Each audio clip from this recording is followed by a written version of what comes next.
ప్రభువైన యేసుక్రీస్తు నామములో శుభములు, కృతజ్ఞతలు, ధన్యవాదాలు. హల్లెలూయా, ఆమెన్, ప్రైజ్ ది లార్డ్, నమస్తే, ఇంకా అన్నీ మీరు యాడ్ చేసుకోండి. Okay, right. ఇకపోతే అడిగిన ప్రశ్న అడగటానికి కూడా అభ్యాసం అవసరం. ఈ ప్రశ్న ఏదైతే అడిగారో దానికి కూడా అభ్యాసం అవసరం. అభ్యాసం లేదా చదువు లేదా చదువుకోవటం. ఒక కేవలము బైబిల్ మాత్రమే చదవాలి అని అంటే, ఉదాహరణకు కొరింథీ ఎక్కడుంది?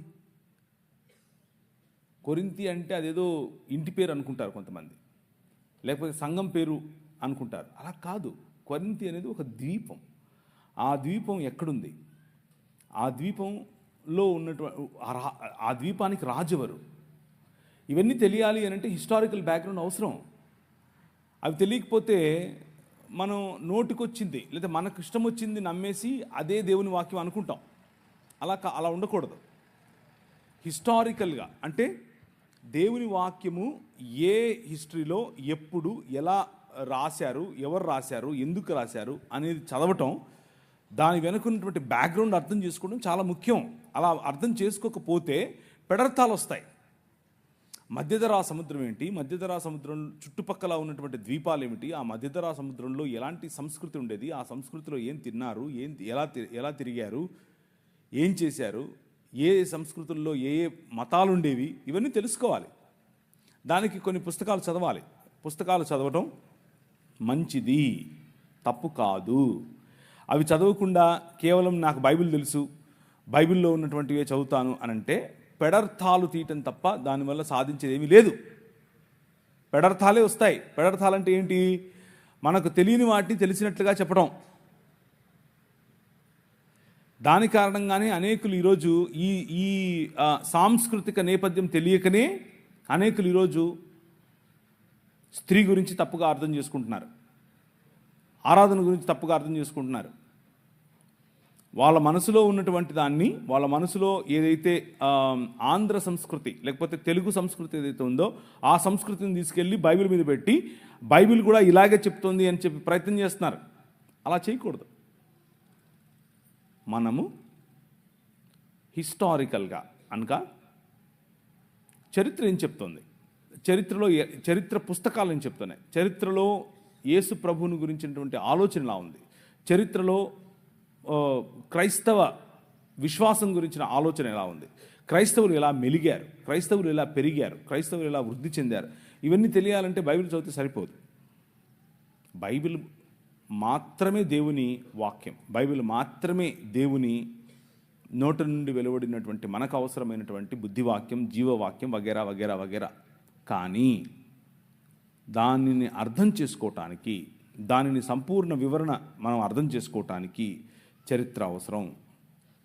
పురావస్తు శాఖలో వెలువడినటువంటి దాఖలాలు, వాటిని సపోర్ట్ చేయటం కోసం అవసరం. భిన్న మతాలకు ఉన్నటువంటి పుస్తకాలు, ఆ పుస్తకాలు వారి భావజాలం తెలుసుకోవటం కోసం చదవటం అవసరం. అలా తెలుసుకున్నప్పుడు మన భావజాలాన్ని ధైర్యంగా, నిస్సిగ్గుగా అందరి ముందు నిలబడి మాట్లాడగలగటానికి మనకు అవకాశం ఉంటుంది. సో వాటిని చదవాలి. చదవకపోవడం తప్పు, చదవడం తప్పు కాదు, చదవకపోవటమే తప్పు. అలా చదవకుండా ఉన్నవారు అనేకులు ఏం చేస్తారు అని అంటే వారి ఊహ ప్రకారం మాట్లాడతారు. ఊహ ప్రకారం మాట్లాడకూడదు. నిన్న మీరు చూశారు, నేను ప్రజెంట్ చేసిన ప్రతిదానికి ఒక రెఫరెన్స్ ఉంది. వారి పుస్తకం ఏం చెప్తోంది, వారి పుస్తకంలో ఉన్న రెఫరెన్స్లు ఇచ్చి మరీ మాట్లాడాను. మనం ఎప్పుడైనా సరే, ఎవరితో మాట్లాడినా సరే ఆధారం లేకుండా ఎప్పుడు మాట్లాడకూడదు. ఆధారం లేకుండా ఎప్పుడు మనం పేలకూడదు. అలా పేలడం వల్ల మనకు మాత్రమే కాదు, మనం నమ్ముతున్నటువంటి విశ్వాసానికి కూడా మనము ద్రోహం చేసిన వాళ్ళం అవుతాం. అలా చేయకూడదు. మనం చదవాలి. అయితే ఎందుకు ఇలాంటి స్టేట్మెంట్స్ కొంతమంది ఇస్తారు అని అంటే, ఫెవికోల్ పూసుకొని ఒక సీటు మీద కూర్చోవటానికి ఇబ్బంది, లేవటానికి ఇబ్బంది. అది మెయిన్ సమస్య. మతం అనే ముసుగులో ఉంటారు. మాకు ఇదంతా ఎందుకు అన్నటువంటి ఆలోచనలో ఉంటారు. అలా ఉండటం వల్ల కొద్ది రోజులు మీకు పనికొస్తుంది. అంటే మోరల్ గాస్పెల్ చెప్తారు. మొరాలిటీ, నైతిక విలువలు, అంటే ఇప్పుడు చెడు వినవద్దు, చెడు కనవద్దు, చెడు చూడవద్దు, ఇట్లాంటి మాటలు చెప్తారే, అంతవరకే ఆగిపోతారు. అక్కడి వరకే ఆగిపోయేటటువంటి సువార్త మీరు వినాలి అని అంటే ఇలాంటి వాళ్ళు చెప్పేస్తారు. అలా ఉండకూడదు. మనం బైబిల్ అనేది, లేదా బైబిల్లో ఉన్నటువంటి సందేశం మారల్ గాస్పెల్ కాదు. ఇది సృష్టికి సంబంధించినటువంటి సువార్త. సృష్టి యావత్తును ప్రభు అయిన యేసుక్రీస్తు ఏ విధంగా విడిపిస్తున్నాడో ఆ ప్రణాళికకు సంబంధించినటువంటి సువార్త. అది తెలుసుకోవాలి అని అంటే అన్ని రకాల పుస్తకాలు చదవాలి. చదవటం తప్పు కాదు, చదవకపోవటమే తప్పు. చదవకపోవడం వల్ల పెడర్థాలు తీస్తాము. బైబిల్ సంస్కృతిలో మన సొంత సంస్కృతిని, మన సొంత భాషను, ఉదాహరణకు కొన్ని సంవత్సరాల క్రితం తెలుగు రాష్ట్రాల్లో గ్రీకులో ఇలా ఉంది, హిబ్రూలో ఇలా ఉంది అని చెప్తే ప్రజలు నవ్వేవాళ్ళు. ఏంటి ఎప్పుడు చూసినా కానీ గ్రీక్ వెళ్తాడేంటి అనుకునేవాళ్ళు. కానీ వెళ్ళాలి, మనం వెళ్ళాలి, గ్రీకు వెళ్ళాలి, హిబ్రూకి వెళ్ళాలి. అలాంటి భాషలు అనగా ఒరిజినల్ లాంగ్వేజెస్లో ఏమైతే రాసిందో వాటిని తీసుకుని చదివి అర్థం చేసుకుని చెప్పగలగాలి. అలా చెప్పగలిగినప్పుడే మనం ఆథెంటిసిటీ, అంటే మనం చెప్పే మాటలు నిజముగా బలము కలిగినవి అన్నటువంటి సందేశాన్ని మనం ఇస్తున్నాం. ఎందుకు అనంటే ఆదిమ హిబ్రూ, ఆదిమ కొయిని గ్రీకు భాషలో మాట్లాడినటువంటి మాటలను ఆ సంస్కృతిలోనే అర్థం చేసుకోవటానికి రాశారు. వాటిని అర్థం చేసుకోవాలి. సో భాషలు, సంస్కృతి, కట్టడలు, వారి జీవన విధానం ఇవన్నీ తెలుసుకోవాలంటే పుస్తకాలు చదువుకోకుండా ఎలా? థియాలజీ చదువుకోకుండా ఎలా? థియాలజీ అనంటే నా ఉద్దేశంలో థియాలజీ చదవాలి, థియాలజీ చదవకూడదు అంటే కొన్ని విషయాలు మీకు గుర్తు చేయాలి. నా ఉద్దేశంలో ఏసీటీసీ, ఏసీఎన్, బీబీసీ ఇలాంటి కాలేజెస్కు వెళ్ళి చదివితేనే థియాలజీ చదివినట్లు కాదు. కొంతమందికి కాలేజీ వెళ్ళే అవకాశం ఉండదు, కొంతమందికి ఆ ఫీజులు కట్టేంత స్తోమత ఉండదు, కొంతమందికి అంత సమయం వెచ్చించే స్తోమత ఉండదు. కానీ థియాలజీ చదవచ్చు. ఎలా చదవచ్చు? అనేక ఉపకరణాలు ఇప్పుడు మనకు అందుబాటులో ఉన్నాయి, అనేకమైనవి. వాటిని తీసుకోవాలి. డిస్టెన్స్ లెర్నింగ్, అలాగే ఆన్లైన్లో ఉన్నటువంటి అనేకమైన మాధ్యమాలు, వాటిని తీసుకోవాలి, చదవాలి. చదివినప్పుడు అవతలి వ్యక్తి యొక్క అవగాహన మనకు తెలుస్తుంది. బైబిల్ అవగాహనకు అవతలి వ్యక్తి యొక్క అవగాహనకు మధ్య ఉన్న వ్యత్యాసం, తేడా మనకు తెలుస్తుంది. తేడా తెలిసినప్పుడు మాట్లాడగలం. తేడా తెలిసినప్పుడు మీ ఉద్దేశాలను సజావుగా అందరికీ అర్థమయ్యే విధంగా పంచుకోవటానికి అవకాశం ఉంటుంది. అలా పంచుకోకుండా నేను పట్టిన కుందేలకు 3 కాళ్ళు అన్న విధానంలో మనం వెళితే అది మనకు అలాగే సంఘానికి మంచిది కాదు. సో మనం తప్పకుండా చదవాలి. మనం తప్పకుండా వేరు రకాలైనటువంటి పుస్తకాలు, వేరు రకాలైనటువంటి అధ్యయనాలు చేయాలి. అలా చేయటం మంచిది.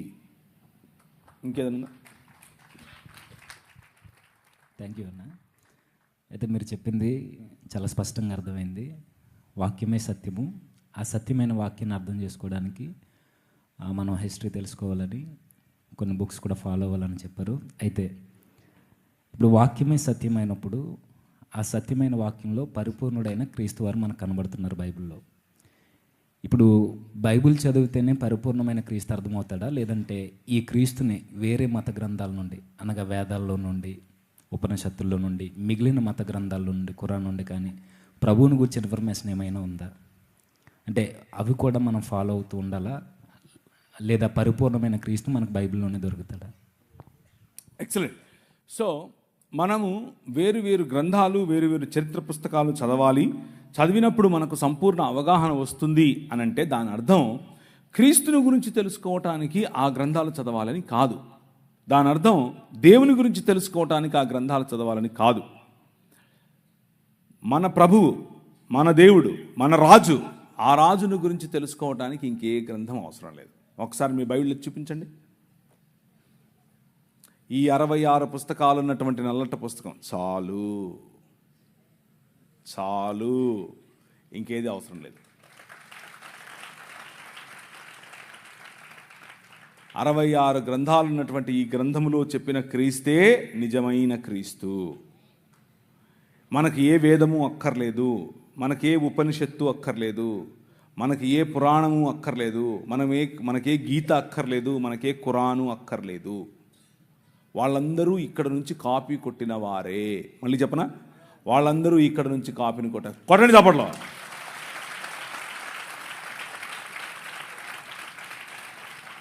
మన రాజును గురించి తెలుసుకోవటానికి ఆ రాజు స్వయంగా ఇచ్చి పంపించినటువంటి నల్లట పుస్తకం చాలు, ఇంకేది అవసరం లేదు.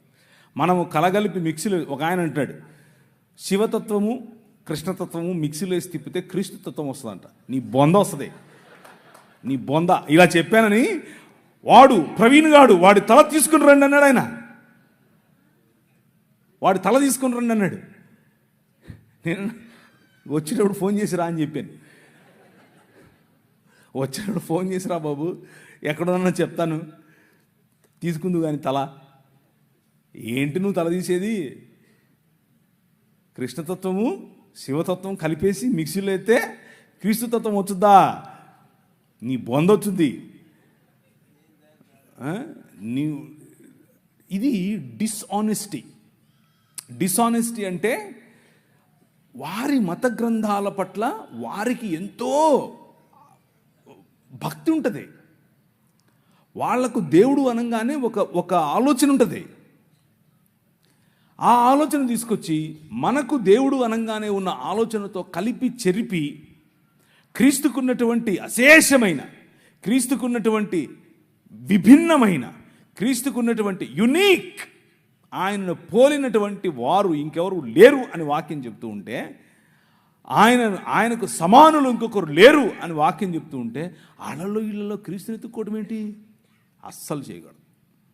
66 పుస్తకాలున్న బైబిల్ గ్రంథం, నువ్వు ఎత్తి చూపించినటువంటి బైబిల్ గ్రంథం, అదే నీ రాజు ఇచ్చినటువంటి గ్రంథం, అంతే. ఇంకా ఏ గ్రంథం అవసరం లేదు. అవన్నీ చదవాలి. ఎందుకు చదవాలి? వాళ్ళ భావజాలం తెలుసుకోవడం కోసం. అందులో మనం క్రీస్తుని ఎత్తుక్కోవడం కోసం కాదు. అందులో మన క్రీస్తుని ఎత్తుక్కోవాల్సిన అవసరం లేదు. క్రీస్తుని ఎక్కడ ఎతకాలి? 66 పుస్తకాలు ఉన్నటువంటి బైబిల్ గ్రంథంలో మాత్రమే వెతకాలి. అందులో మాత్రమే ఆయన ఉన్నాడు. ఇంకెక్కడ కూడా ఆయన్ను కాపీ కొట్టినటువంటి అనేకమైనటువంటి గ్రంథాలు ఉన్నాయి. కానీ కాపీలు ఎందుకు? మనకు ఒరిజినల్ ఉంటే. అర్థమవుతుందా? ఒరిజినల్ ఉంటే కాపీ ఎందుకు అవసరం లేదు. నేనేమో వీళ్ళని కాఫీ అడిగాను. కాఫీ అంటే గుర్తొచ్చింది. కాఫీ తాగందే నాకు ఎలా ఉందంటే, ఇంకా నిద్రపోతున్నాను, ఇంకా ఏంటండి రాత్రి మీరు ఆవులించకుండా నన్ను అలా కట్టేస్తారా 11:30కు? నేను ఇంటికి వెళ్ళే వరకు ఎంత అయింది అనుకుంటున్నారు? 12. పడుకునేంత వరకు, రాత్రి పని చేసుకుని పడుకునేంత వరకు ఎంత అయింది అనుకుంటా? 3:30కు పడుకుంటే పొద్దున్నే ఫోన్ చేశారు, అన్నా వస్తున్నావా? నా భార్య అక్కడి నుంచి ఫోన్ చేసి, బయలుదేరేవా? అటెళ్ళాలా ఇటెళ్ళాలా? ఇక్కడేమో మీరందరూ లాగెత్తున్నారు, అక్కడేమో నా భార్య లాగెత్తుంది. ఏంటి నా పరిస్థితి? కాఫీ ఇవ్వమంటే వీళ్ళు కాఫీ ఇవ్వట్లేదు, కాఫీ ఇవ్వట్లేదు. ముఖ్యం సరే, కాఫీ ఇవ్వట్లేదండి. కాఫీ లేకుండా ఎలాంటి బతికేది మనసులో? సరే, ద కాల్ ఆఫ్ గాడ్, దేవుని యొక్క పిలుపు. ఏంటి ఆ పిలుపు? ఏం పిలిచాడు? దేనికని పిలిచాడు? జేమ్స్ అన్న మీటింగ్ పెడతాడు, అక్కడికి వెళ్ళిపోయి పిలిచాడా? అంత మాత్రమే పిలిచాడా? నో. మనకు మీటింగ్లు అవసరం, మనకు సహవాసం అవసరం. అయితే వంగయ్య, వెంకటలక్ష్మి, నైనా, ఉప్పర్ల వెంకట్రావు, సుష్మా, జానకిరామ్, గూదె వెంకటేశ్వర్లు, గంగయ్య, వెంకట సాయి కుమార్, వెంకట ప్రవీణ్ కుమార్ వీళ్ళందరి కోసం ప్రార్థన చేయమని ఒక పెద్ద ఆయన నాకు ఒక చీటీ ఇచ్చాడు. అలాగే మా అమ్మగారిని కూడా జ్ఞాపకం చేసుకోండి. తలలుంచుకుంటే ప్రార్థించుకుందాం 2 నిమిషాలు. కృప కలిగిన తండ్రి, నన్ను ఇంతవరకు చదివిన పేర్లను అలాగే మా అమ్మగారిని ప్రభువా మీరు జ్ఞాపకం చేసుకొని మీ చిత్తంలో మమ్మల్ని ఆశీర్వదించి ఆయుష్ను ఆరోగ్యాన్ని పొడిగించండి. మీ చిత్తములో మమ్మల్ని మీ పిల్లలుగా ఎదగటానికి అవసరమైనటువంటి అన్ని వనరులు దయచేయండి. నాకు మా అమ్మ తప్ప ఇంకెవరున్నారయ్యా? నిన్ను చూసుకోవాలంటే ఆమెనే చూసుకుంటాను. ఆమె ఆయుష్ను పొడిగించు. ఈ ప్రార్థనను ప్రభు అయిన యేసుక్రీస్తు నామంలో చేస్తున్నాం తండ్రి, ఆమెన్. సో మనకు దేవుడిచ్చినటువంటి నిన్న మనం మాట్లాడుకున్నటువంటి మాటల పొడిగింపుగానే ఈరోజు కొన్ని విషయాలు చేద్దాం. ఉమెన్, స్త్రీలు ఇన్ సనాతన ధర్మం. ఏమంటారు? ఇచ్చేయండి కాఫీ, పర్లేదు. మా వాళ్ళు తాగుతూనే మాట్లాడుకుంటాం, ఏం ప్రాబ్లం లేదు. టైం వేస్ట్ చేయకుండా. ఏమంటారు అంటే మళ్ళీ ఆకలి అవుతుంది మీకు అంటే మేము వెళ్ళొద్దా ఇంటికి? మాకు ఇల్లు ఉండవా? మాకు భార్య లేరా? ఏంటిది? 1 గంటకు వదిలేస్తాను. టైం ఎంత అయింది? 12. 1 గంట ఏంటి? ఏమ్మా నువ్వా? ఏందమ్మా ఇదే? ఇలా చేస్తే ఎట్లా? పక్క రాయలసీమని, అందుకే ఇలా మాట్లాడేది. అర్థమైందా? అట్ట చెప్పాక నువ్వు. నా భార్య ఉంది, కోసి పాత్రేస్తుంది, ఉక్కు మామూలు పాత్ర కాదు. అడబెట్టండి. ఏమిరా నువ్వు రాలేదు ఇంటికి అని అడుగుతుంది. ఆమె హిందీ, ఆమె రాయలసీమ కాదు, హిందీ. ఆమెను ఎక్కడ చేసుకున్నాను నేను? ఒకరోజు బ్యాప్టిస్ట్ చర్చిలో వెళ్ళి నేను ఉపవాసం ఉండి ప్రార్థన చేస్తున్నాను. దేనికోసం? అప్పుడు క్యాట్ ఎగ్జామ్ ప్రిపేర్ అవుతున్నాను. క్యాట్ ఎగ్జామ్ దేనికి రాస్తారు చెప్పండి? క్యాట్ అంటే పిల్లి కదన్నా అనేరు పొరపాటున. క్యాట్ ఎగ్జామ్ దేనికి రాస్తారంటే MBA కోసం రాస్తారు. MBA లాంటి చదువులు చదవాలి అంటే క్యాట్ ఎగ్జామ్ రాయాలి. Cat GRE. క్యాట్ ఎగ్జామ్ కోసం ప్రిపేర్ అవుతున్నాను.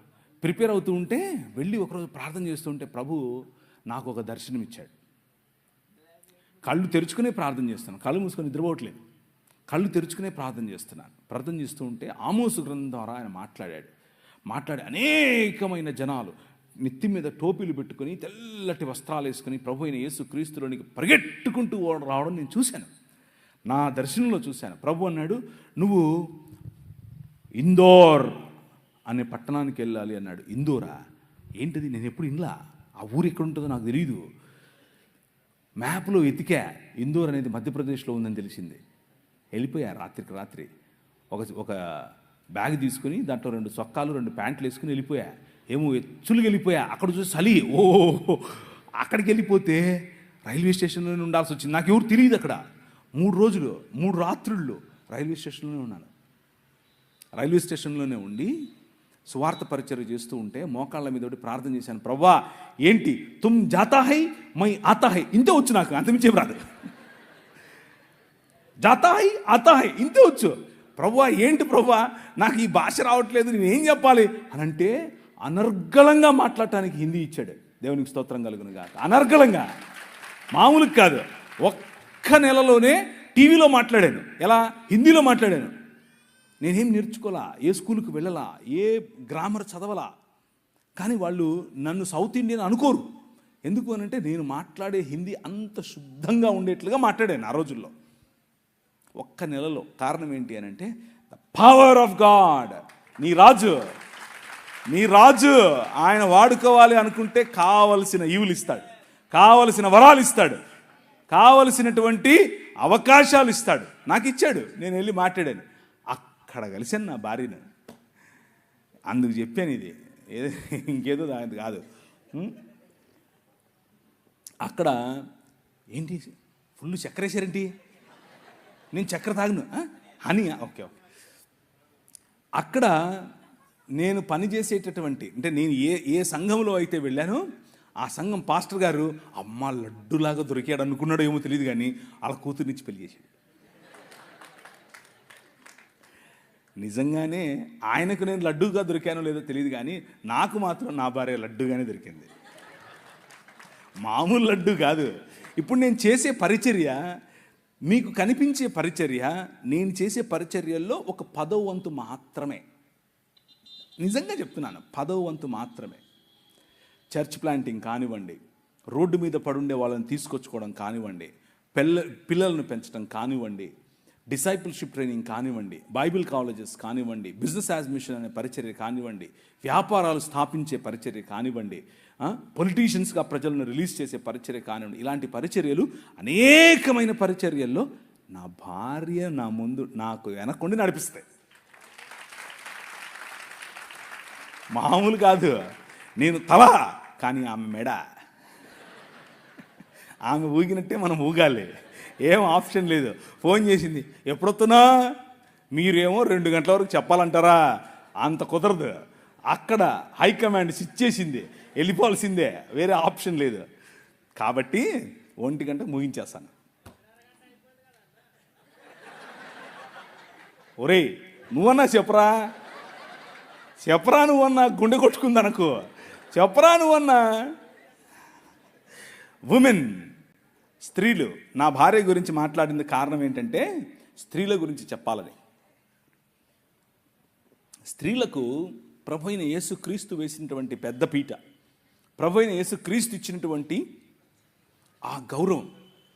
నిన్న ఒక ఆయన అడిగాడు, మేము మాట్లాడుకుంటున్నాం రాత్రి 1:30 2 గంటల సమయంలో మా హోటల్ రూమ్లో కూర్చుని అందరం కలిసి మాట్లాడుకుంటున్నాం. ఏమని అడుగుతున్నారు తెలుసా? అవునండి, 12 మంది శిష్యులు ఉంటే ఒక్కడు కూడా స్త్రీలు లేరు కదా అన్నాడు. అబ్బా, ప్రభువు గుండె పిండేశాడు. ఎట్లా? నేను అన్నాను, ఆ 12 మందికి సువార్త చెప్పింది ఎవరు? స్త్రీయే. మీకు అర్థమవుతుందా? ఆ 12 మందికి, అరే మీకు ముందే చెప్పినట్లుగా ఆయన గలిలయలో మిమ్మల్ని కలుస్తాడని, ఆయన గలిలయ సముద్రం దగ్గర మిమ్మల్ని కలుస్తాడని లైన్లో దేవుని వాక్య విలువలు కనిపిస్తాయి. రాజా అని పిలిస్తే ఊరికి రాజు అయిపోడు ఆయన. దాని వెనక చాలా విలువలు ఉన్నాయి. ఆయన పాపుల రక్షకుడు, నాగరికతలకు కేంద్రం, సత్యమైన వాక్యం, అనుపమైన సత్యం, అపూర్వమైన వ్యక్తిత్వం, సర్వోన్నతమైన మార్గం ఈ రాజు. అది నీ రాజు. మామూలు రాజు కాదు, ఊరికే అటు ఇటు వచ్చే రాజు కాదు. ఆయనకు సాటి ఇంకొకరు లేరు. సాహిత్యంలో అన్ని రకాలైనటువంటి ఫిలాసఫీస్ కలిసి కలబోసినా ఆయనకు సాటి రాలేదు. తత్వశాస్త్రంలో ఆయనే ప్రముఖుడు, వేదాంతానికి ఆయనే మూలం. అది నీ రాజు. మామూలు రాజు కాదు. He is the king of this world. యుగ యుగములకు ఆది అంతం ఆయనే. అవసరాలన్నిటినీ ఒకేసారి తీర్చగల రాజు నీ రాజు. సమాధానము, నీకు సమాధానం కావాలంటే అన్ని ప్రశ్నలకు సమాధానం ఇవ్వగల ఏకైక రాజు ఈ రాజు.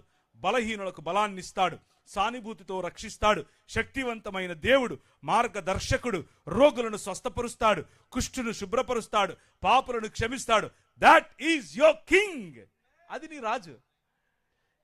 నిన్న లే నిలబడు అన్న పాటలో ఆ రాజును చూశారు మీరు. ఆయన నెత్తి కిరీటం పెట్టుకుని, చేతిలో కత్తి పట్టుకుని ఏమేమో చేయలా. ఎలా వచ్చాడు? సామాన్యంగా వచ్చాడు. ఆయన రాజ్యం సామాన్యమైనటువంటి ప్రజల కోసం. ఆయన పైన చొక్కా విప్పేసి ఒక టువాల్ తీసుకుని నడుము కట్టుకుని బేసిన్లో నీళ్లు పోసుకుని వచ్చి నీ కాళ్ళు కడుగుతా అంటాడు. అమ్మా నీ కాళ్ళు కడగనా? అయ్యో మీరు కడగడు. ఎగరండి. ఈ గోదావరి జిల్లాలకు వస్తే ఇదొక తగులుతుంది నెత్తికి. ముందొక అయ్యగారు, మధ్యలో ఒక అయ్యగారు, లాస్ట్లో ఒక అయ్యగారు. అలా చేసి మీరు పాస్టర్లను సెలబ్రిటీలు చేశారు. అది మీ తప్పే, వాళ్ళ తప్పు కాదు, మీ తప్పే. చెక్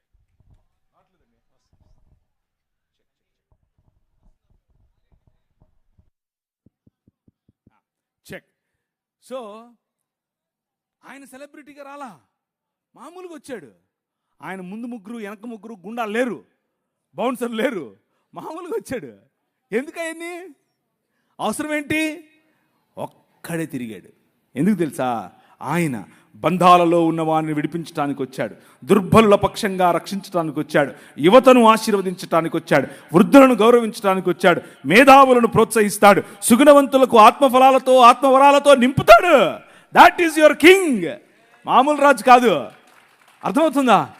నేను ఈ రాజు గురించి చెప్పాలి అంటే నా భాష సరిపోదు, ఈ రాజు గురించి చెప్పాలంటే నా భావం సరిపోదు, నా మైకులు సరిపోవు, ఈ టెక్నాలజీ సరిపోదు. మామూలుడు కాదు. ఆయన గురించి మీకు తెలుసా? ఇంతకు ఏదో మతంలో బతికేస్తున్నారా? ఈ రాజు మామూలు రాజు కాదండి బాబు. విజ్ఞానమునకు రాజు, జ్ఞానోత్సవానికి రాజు, విముక్తికి మార్గం, శాంతికి మార్గం, నీతికి కేంద్రం, పవిత్రతకు ఒకే ఒక్క మార్గం నీ రాజు. మహిమకు మార్గం, శక్తివంతులకు కూడా శక్తివంతమైనటువంటి అధిపతి, జయించు వారికి నాయకుడు, శాసనకర్త, శాసనాలను మార్చే శాసాధికారి. మామూలుడు కాదు నీ రాజు. నీ వెనకల నువ్వు నడుస్తూ ఉంటే నీ పైన ఎండబడిందనుకో, నీకొచ్చే నీడ నీది కాదు, నీ రాజు. నీ రాజు కనిపిస్తాడు నీ నీడలో. ఎందుకంటే నీ వెనక ఆయన నడుస్తున్నాడు. ఆయన నాయకుడు, అధిపతులకు అధిపతి, మహారాజులకు మహారాజు, రాజులకు రాజు, ప్రభువులకు ప్రభువు. That is your king. అది నీ రాజు. రాజా నీ సన్నిధిలో అని పాట పాడితే సరిపోదు. Dedicate your life. నీ జీవితాన్ని నిజంగా ఈ రాజుకు సమర్పించాలి. ఆ రాజు శాసనాలను ప్రపంచంలో తీసుకుని వెళ్ళాలి. ఆయన వాగ్దానం నిజమైంది, ఆయన కాంతి పోల్చలేనిది, ఆయన మంచితనం హద్దులు మీరింది, ఆయన కరుణ శాశ్వతమైనది, ఆయన ప్రేమ ఎప్పటికీ మారనిది, ఆయన వాక్యం సత్యమైనది, ఆయన కృప నీకు చాలినంతది, ఆయన పరిపాలన నీతిమైనది, ఆయన కాడి తేలిక. రా. ఆయన ఒక వైపు కాడిలో తల వంచి నీ వైపు నిన్ను పిలిచి రా. ఇంకొక వైపు రెండెట్ల కాడి చూశారు ఎప్పుడన్నా? ఒకవైపు ఆయన తల వంచి తన పైన కాడి పెట్టుకుని ఇంకొక వైపు నిన్ను పిలుస్తున్నాడు. Come learn with me. నా కాడి సులువైనది, నేను మిక్కిలి ఎలాంటి వాడిని? సాత్వికుడను, దీన మనస్సు కలవాడని. ఈ మార్గం, ఈ రాజు చూపించిన మార్గం, ఆయన గురించి చెప్పాలి అని అంటే నా భాష సరిపోవట్లేదు. ఎందుకు అనంటే ఆయన అనిర్వచనీయుడు, ఆయన అద్భుతకరుడు, ఆయన ఆశ్చర్యకరుడు, ఆయన శక్తిమంతుడు. మామూలుడు కాదు నీ రాజు. స్టెఫెను ఆయనకు ఈ రాజును తెలుసుకున్న తర్వాత నిలబడుకుని మాట్లాడుతూ ఉంటే దేవుని వాక్యం చెప్తుంది, అపోస్తుల కార్యం 6వ అధ్యాయంలో, ఆయన వారి వాగ్దాటిని నిర్వహించలేకపోయిరి. స్టెఫెనును వారు నిలువరించలేకపోయారు. ఎందుకు అనంటే డునామిస్, అద్భుత కార్యాలు, ఆశ్చర్య కార్యాలు. నువ్వు నిలబడి మాట్లాడితే రోగులకు స్వస్థత, నువ్వు నిలబడి చేతులుంచితే చనిపోయిన వారు లేవాలి, నువ్వు నిలబడి మాట్లాడితే పొరపచ్చాలన్నటువంటి సంబంధాలు మళ్ళీ అతకాలి, కుటుంబాలు బాగుపడాలి, దేశం బాగుపడాలి. అది నీ రాజు. నీ రాజు నిన్ను పిలిచింది అందుకు. ఎందుకు అంటే ఆకాశములు ఆయనను పూరించలేవు, మన మానవ భాష సరిపోదు, మీరు ఆయనను మీ మనసు నుండి తీసేయలేరు, మీరు ఆయనను అధిగమించలేరు, ఆయన లేకుండా ఉండలేరు. Because he is your king. ఆయన రాజు, మామూలు రాజు కాదు. ఆయన ఎలక్షన్లలో పోటీ చేసి నిలబడేవాడు కాదు, ఆయన జెండా పట్టుకొని తిరిగేవాడు కాదు. కానీ హృదయమనే నీ ఇంటిలోన రాజై కూర్చున్నవాడు, నీ జీవితాన్ని ఏలేవాడు. నువ్వు కట్టుకున్న బట్ట ఆయనది, నువ్వు మాట్లాడే భాష ఆయనది, నువ్వు ఉంటున్న ఇల్లు ఆయనది, నీ దేశం ఆయనది, నీ ఊరు ఆయనది, నువ్వు తిండి ఆయనది, నీ బ్రతుకు ఆయనదే. That is your king. నువ్వు ఒప్పుకున్నా ఒప్పుకోకపోయినా ఆయనే రాజు. పరిసయ్యులు ఆయన్ని చూశారు. ఆయన్ని చూసి, యూదుల రాజుకు క్రీస్తువు నీవేనా అని అంటే, ఆకాశమేఘారూఢుడై మనుష్య కుమారుడు దేవుని వద్ద నుండి దిగివచ్చుట మీరు చూస్తారు అని అంటే మతం తట్టుకోలేకపోయింది, బట్టలు చింపుకుంది. ఎందుకు అనంటే మనుష్యత్వాన్ని, నేను చెప్పాను మీకు, నిజమైన మనుష్యత్వాన్ని చూసినప్పుడు, నిజమైన దేవుని కుమారత్వాన్ని చూసినప్పుడు, నిజమైన దేవుని కుమారుడు బ్రతికే బ్రతుకును చూసినప్పుడు మతం తట్టుకోలేదు, బట్టలు చింపుకుంటుంది, బట్టలు చింపుకుంది. కానీ ఈ రాజు, నీ రాజు, ఆయన పరిసయ్యులు ఆయనను నిలువరించలేకపోయారు. పిలాతు ఆయనలో ఎటువంటి తప్పు కనుక్కోలేకపోయాడు. హేరోదు ఆయనను చంపలేకపోయాడు. మరణం ఆయనను బంధించలేకపోయింది. సమాధి ఆయనను కట్టి పడేయలేకపోయింది. 3వ దినమున ఆయన సమాధిని గెలిచి లేచాడు. That is your king. అర్థమవుతుందా? ఏం చెప్పాలి? నాకు సరిపోవట్లేదు నా భాష ఈ రాజు గురించి చెప్పడానికి. ఆ రాజు ప్రతినిధులు మీరు. ఆ రాజు రాజ్యాన్ని మీరు ప్రకటిస్తున్నారు. ఎల్లప్పుడూ ఉండేవాడు, ఎప్పుడూ సమస్య పోనివాడు, యుగ యుగములకు ఉండేవాడు, నీతో ఉండేవాడు, నీలో ఉండేవాడు, నీ ఇంట్లో ఉండేవాడు, నీకు తెలియకుండానే నిన్ను కాపాడుతున్నవాడు, నీకు తెలియకుండానే నీ మార్గాన్ని రక్షించేవాడు, నీకు తెలియకుండానే నీతో ఎప్పుడు ఒక చన్నటి మెల్లనైన స్వరముగా నీతో మాట్లాడుతూ నిన్ను మార్గదర్శనం చేస్తూ నిన్ను నడిపించేవాడు. నీ హృదయం ఆయన పట్ల వంగి ఉంటే చాలు. సమస్య ఏమిటి అని అంటే, ఈరోజు క్రైస్తవంలో వి రేషనలైజ్డ్ ఎవ్రీథింగ్. రేషన్ అంటే మనకేదో రేషన్ ఇస్తున్నారు, రేషన్ షాప్ అనుకుంటున్నారు, అలా కాదు. అది కాదు నేను అనేది. రేషనలైజ్ అంటే అర్థం ఏమిటి అని అంటే, ప్రతిదానికి కూడా ఒక లాజిక్ వెతుక్కొని ఆ లాజిక్లో ఇరుక్కుపోయేటటువంటి సమాజంగా క్రైస్తవ సమాజం కొన్నిసార్లు అలా ప్రవర్తిస్తోంది. బట్ యువర్ కింగ్, నీ రాజు లాజిక్కు పైన ఉంటాడు. లాజిక్ ఆయన సేవకుడు. లాజిక్ ఆయన సేవ కోసమే పుట్టింది. He is the ultimate logic. ఒకరోజు నేను చెప్పాను లేదు నాకు గుర్తులేదు, కానీ నేను సేవ చేస్తున్నాను, వాక్య పరిచర్య చేస్తున్నాను, అందరి ముందు సాక్ష్యం చెప్తున్నాను, కానీ దేవునితో కొట్లాడుతున్నాను, బొంగమూతి పెట్టాను, అలిగాను. ఎందుకో తెలుసా? మా పెద్ద పాప పుట్టిన 20 రోజులకు డాక్టర్ దగ్గరికి తీసుకెళ్తే ఆమె గుండెలో టెట్రాలజీ ఆఫ్ ఫాలో అనే ఒక రోగం ఉందని చెప్పాడు. ఏంటి టెట్రాలజీ ఆఫ్ ఫాలోనా? నాకు అర్థం కాలేదు అని అంటే, నీకు అర్థం అవడం కోసం ఒక మాట చెప్తాను చూడని చెప్పి, గీతాంజలి సినిమా చూసావా అంది. చూసా అని చెప్పా. మీరు చూసారా? మీరందరూ పరలోకం పోయేవాళ్ళు, మీరు చూడరు. నాలాంటి దరిద్రుడు, నాలాంటి నీచుడు, నాలాంటి సినిమాలు చూసేవాడు ఉన్నాడు ఒకడు. ఏం చేద్దాం చెప్పండి? చూసా అని చెప్పా. గీతాంజలి సినిమాలో హీరోయిన్కు ఉందే, ఆ హీరోయిన్కు ఉండే రోగమే నీ పాపకు అని చెప్పారు. చచ్చిపోద్ది అని చెప్పి నా మనసు పగిలిపోయింది. ఏం ప్రభువా, నీ కోసమే కదా నేను పరిచయం చేస్తున్నా. మనశ్శాంతిగా హైదరాబాద్లో ఉండేవాడిని, నాకు దర్శనమిచ్చి ఇందోర్ అన్నావు, ఇందోర్కి వచ్చాను. ఈమెను పెళ్లి చేసుకో అన్నావు, నా పాస్టర్ కూతుర్ని చేసుకున్నాను. నా భాష కాదు, నా కులం కాదు, నా మతం కాదు, నా ప్రజలు కాదు, నా భాష ఏది కాదు, నా సంస్కృతి కాదు, చేసుకోమంటే చేసుకుంటుని. నా కోసం పరిచయం చేయను. బిలాలా, కోర్కు, గోండు ఇలాంటి తెగల మధ్యలో చేశాను. ముస్లిములు వచ్చి చిరుతప్పులలాగా పడుతున్నారు, కానీ నువ్వేమన్నావు? కానిరా, నీకోసం నేనున్నా, కొట్టు అన్నావు. నేను అధ్యయనం చేసి నీకోసం నిలబడ్డాను. నీకోసం నేను ఇంత చేస్తే నా బిడ్డకు నువ్వు ఇలా చేస్తావా? మీలో ఉందా ఈ ప్రశ్న కూర్చున్న వాళ్ళల్లో? ఏం ప్రభా, నీకోసం ఇంత నేను భక్తిగా జీవిస్తూ ఉంటే నాకెందుకు ఈ కష్టాలు? నాకే ఎందుకు నా మొగుడు ఎప్పుడు తాగుతూ ఉంటాడు? ఎందుకు నా భార్య ఎప్పుడు నా మీద సరుగుతూ ఉంటుంది? ఎందుకు నా పిల్లలు నా మాట వినరు? ఎందుకు నా ఆర్థిక ఇబ్బంది నాకే ఎందుకు? ఉందా ఈ ప్రశ్న మీలో?